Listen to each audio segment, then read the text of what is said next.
लालू यादव जिंदाबाद जिंदाबाद जिंदाबाद तेजस्वी जिंदाबाद जिंदाबाद जिंदाबाद तेजस्वी यादव जिंदाबाद जिंदाबाद जिंदाबाद राबड़ी देवी जिंदाबाद जिंदाबाद जिंदाबाद राघोपुर के जनता जिंदाबाद जिंदाबाद जिंदाबाद लालू जी के लाल बा विरोधियन के काल बा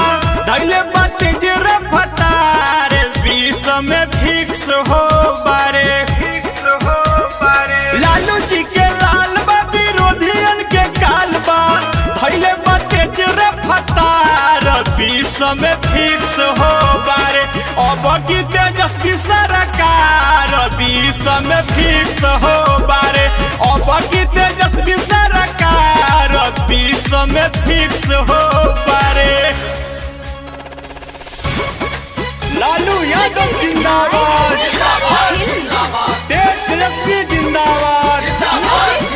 तेजस्वी यादव जिंदाबाद राबड़ी देवी जिंदाबाद राघोपुर के जनता जिंदाबाद समुदाय का तनो जोर लगाई रही बेचाए नए दादा तहारा घर में अजोर करी है लालटे नए बाबा समुदाय का तनो जोर लगाई रही बेचाए नए दादा हरा घर में अजोर करी है लालटे नए बाबा गौआ जवार में पूरा बिहार में मचल बाटे हाहाकार यार जेडी जीतत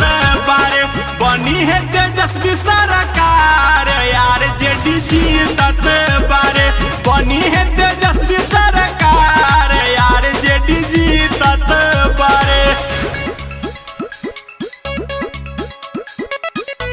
लालू यादव जिंदाबाद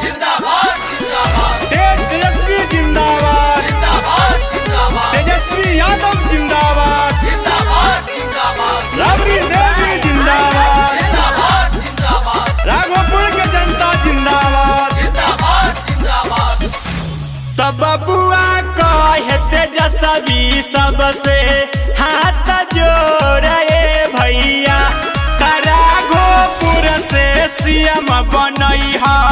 होई सोरे भैया तब बबुआ कहे तेजस्वी सबसे हाथ जोड़े भैया राघोपुर से सीएम बनैहा होई सोरे भैया कहले करंदी जीतबा गारंटी सिंधु सुरेश कुमार यार जेडी जीतत बारे बनी है तेजस्वी सरकार यार जेडी जीतत बारे बनी है तेजस्वी सरकार यार जेडी जीतत बारे लालू जी के लाल बा विरोधियन के काल बा